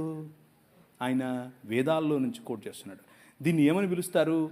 నియోగ పద్ధతి. మీ స్క్రీన్ మీద కనిపిస్తోంది, నియోగ అని పిలుస్తారు. అంటే ఒంటికి మంచిగా నెయ్యి రాసుకుని ఎవరితో అయినా సరే 1 సంవత్సరం తగ్గకుండా, 1 సంవత్సరం ఎక్కకుండా కాపురం చేసి మంచి పండంటి బిడ్డను నీ భర్తకు నువ్వు బహుమానంగా ఇవ్వచ్చట. సనాతనం ఇది. ఇది నేను చెప్పింది కాదు, సనాతనం ఇది. నీ భర్త చనిపోయాడనుకో, అలాగే చేయొచ్చు. నీ వంశాంకురముగా పెంచుకోవటానికి ఒకరిని నీ పొరుగింటోడితోనో, నీ ఎదురింటోడితోనో, వాళ్ళతోనో వీళ్ళతో కనొచ్చు. అయితే ఇక్కడ ట్విస్ట్ ఏంటంటే, ఆ కన్నోడికి ఏమాత్రం రెస్పాన్సిబిలిటీ ఇవ్వటానికి వీల్లేదు. ఆ పురుషునికి ఏం రెస్పాన్సిబిలిటీ లేదు. ఏంటిది? ఇది సనాతనమా? ఇది నీ రాజేం చెప్పాడు? నో, చక్కగా పెళ్ళి చేసుకో. పెండ్లి, వివాహం, ఆస్తిలో హక్కు, బిడ్డకు పేరు, బిడ్డకు తండ్రి, ప్రతి ఒక్క విషయంలో సమానమైనటువంటి అధికారం. ఇది నీ రాజు కట్టే రాజ్యం. ఈ రాజ్యానికి ఆ రాజ్యానికి ఎక్కడన్నా పొంతనుందా? దేవుని రాజ్యం. అలా ఈ దేశంలో మనం నియోగ వ్యవస్థను రూపుమాపాం. మనం రూపుమాపాం. నీ రాజు, యువర్ కింగ్ రూపుమాపాడు. లేకపోతే ఈ రోజుకి కూడా మన బతుకులు అవే. అమెరికా వెళ్ళిపోగానే ఈయన పక్కన జంపు, కొయిట్ వెళ్ళిపోగానే జంపు. క్రైస్తవ జీవన విధానంలో దీనికి అనుమతి లేదు. ఒకవేళ అలాంటి ప్రాక్టీసెస్ మన మధ్యలో ఉంటే, ఇట్ ఈజ్ నాట్ యాక్సెప్టబుల్. అవి దేవుడు అంగీకరించనివి. సో నీ రాజు కట్టే రాజ్యములోనికి, నీ రాజు చేస్తున్నటువంటి నూతన కార్యములోనికి, నీ రాజు క్రొత్త ఆకాశము క్రొత్త భూమి సృజిస్తూ ఉంటే, క్రొత్త ఆకాశము క్రొత్త భూమిని పొందాలన్నటువంటి ఈ వాగ్దానమును కలిగి ఉండటానికి 5 వాగ్దానాలు, ఒకే వాగ్దానము 5 రకాలుగా చేసినటువంటి వాగ్దానాలు నేను వివరించాను. 1 నోవహు, 2 అబ్రహాము, 3 ఇశ్రాయేలు, 4 ప్రవక్తలు అనగా క్రీస్తుకు ముందున్నటువంటి ప్రవక్తలు, 5 స్వయంగా తన కుమారుడైనటువంటి యేసు క్రీస్తులో నూతన నిబంధన. ఆ నూతన నిబంధనలో మనమందరం ఇప్పుడు దేవుని పిల్లలం. We are justified because of our king. మన రాజు రాజ్యములో భాగముగా, మన రాజు రాజ్యములో భాగమైన కారణం చేత మనమిప్పుడు నీతిమంతులం, మనమిప్పుడు దేవునికి సరైన పిల్లలం, మనమిప్పుడు దేవుని సొత్తు, మనమిప్పుడు నూతన ఇశ్రాయేలు, క్రొత్త సృష్టి పొందుట ఎందే కానీ సున్నతి పొందుట ఎందైనను పొందకపోవుట ఎందైనను ఏమీ లేదు. మతం కాదు, నా బిడ్డలు, నా పిల్లలు అని చెప్పి నీ రాజ్యాన్ని, ఆయన రాజ్యాన్ని ఆయన కడుతున్నాడు. తలలుంచుకోండి, ప్రార్థిద్దాం. ఈ మధ్యాహ్న సమయంలో మీరు తలలు వంచి ఆలోచిస్తూ ఉండగా ఇంకా ఎన్నో కోణాలున్నాయి ఈ రాజ్యంలో. ఎన్నో కోణాలలో నీ రాజును నువ్వు అర్థం చేసుకోవాలి. ఎన్నో కోణాలలో నీ రాజును నువ్వు ఆరాధించాలి. రాజా నీ సన్నిధిలో నేను ఉంటాను అని చప్పట్లు కొడితే సరిపోదు. అది కేవలం ఒక పాటగా ఉంటే సరిపోదు. నీ జీవితంలో ప్రతి రంగములో, నీ వ్యాపారంలో ఆయన రాజుగా ఉండాలి. నీ కుటుంబానికి ఆయన రాజుగా ఉండాలి. నీ వ్యక్తిగత జీవితానికి ఆయన రాజుగా ఉండాలి. నీ చిత్తానికి ఆయన రాజుగా ఉండాలి. నీ చదువుకు ఆయన రాజుగా ఉండాలి. అలా ఆహ్వానించగలిగితే ఈరోజు, ఈ మధ్యాహ్నం నీ రాజు కోసం నీ హృదయంలో ఆయనను నిలబెట్టు. నీ హృదయమందు ఆయనను ప్రభువుగా ప్రతిష్ఠించు. అలా ప్రతిష్ఠించకుండా మతపరంగా జేమ్స్ అన్న పిలిచాడు, ప్రవీణ్ అన్న పిలిచాడు, ఇంకేదో అయ్యింది, నేను వెళ్తాను అని నువ్వు వచ్చి ఉంటే ఈరోజు నీకు ఆహ్వానం ఇస్తున్నాను. ఈ రాజుతో పరిచయం పెంచుకో. రాజుతో పరిచయం అయితే పనులు సులభమవుతాయి. రాజుతో పరిచయం అయితే నీకు గౌరవం, రాజుతో పరిచయం అయితే నీకు శక్తి, రాజుతో పరిచయం అయితే నీకు అధికారం. ఈ ప్రపంచాన్ని ఏలే అధికారం మీ నాయందే ఈ ప్రపంచం. ఆ దృక్పథంలోనికి నువ్వు వస్తావు. ఒట్టి చేతులతో ఈ ప్రాంగణం నుంచి ఈరోజు వెళ్ళిపోద్దు. వచ్చిన ఈ 2 రోజులు, ఈ 3 రోజులు నీకు మేలు కలగాలి అనంటే give your heart to your king. నీ హృదయాన్ని నీ రాజుకివ్వు. నీ జీవన విధానాన్ని నీ రాజు అనుసరంగా చేసుకోవటానికి ఒక ప్రణాళిక, ఒక ప్రమాణం, ఒక వాగ్దానం, ఒక నిర్ణయం ఆయనతో చేసుకో. Recommit your selves to this king. ఈ రాజుకు నేను సమర్పించుకో. నీ జీవితం, నీ పిల్లల జీవితం, నీ పిల్లల పిల్లల పిల్లల జీవితం, నీ భర్త జీవితం, నీ భార్య జీవితం ఆయన మార్చగల దేవుడు. నువ్వు చెప్పే మాటలు ఆయనను మార్చవు.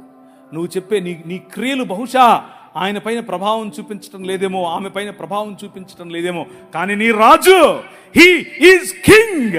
ఆయన నీ కుటుంబంలో ప్రభావం చూపించగలవాడు, నీ జీవితంలో ప్రభావం చూపించగలవాడు, నీ పనిలో ప్రభావం చూపించగలవాడు, నీ మాటల్లో ప్రభావం చూపించగలవాడు, నీ జీవన విధానంలో ప్రభావం చూపించగలవాడు.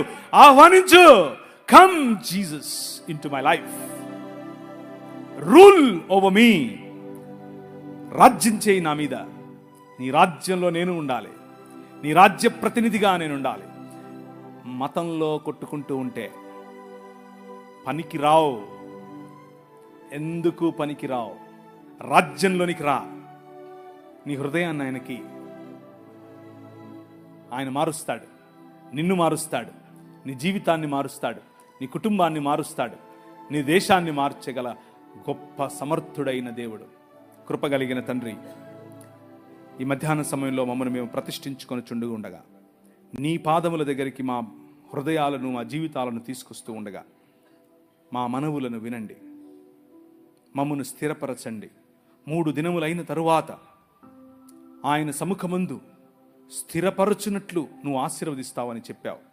నీ కుమారుడైన యేసు క్రీస్తు మరణాన్ని జయించి 3 దినములైన తరువాత నీ సముఖమందు నీ ముఖ కాంతిలోనికి మమ్మల్ని తీసుకొని వస్తూ ఉండగా మేము నీ పిల్లలం. మా పట్ల నీ కరుణ, మా పట్ల నీ కనికరం, మా పట్ల నీ సన్నిధి, ముఖ కాంతిని దయచేయండి. జయం, విజయం ఎక్కడ నడిచినా నీ మాట, నీ బాట, నీ ధ్వజాన్నెత్తి పట్టుకునేటటువంటి బిడ్డలుగా చేయమని, ఎత్తైన స్థలములలో తలలుగా నీ నామ వ్యాప్తి, నీ రాజ్య వ్యాప్తి, దేశమంతా ప్రపంచమంతా నీ జ్ఞానమును గూర్చినటువంటి స్పృహలో ఈ ప్రపంచము మునిగిపోవునట్లు మా జీవితాలను మార్చమని చిన్ని ప్రార్థనను యేసు నామమున అడిగి వేడుకుంటున్నాం తండ్రి. ఆమేన్.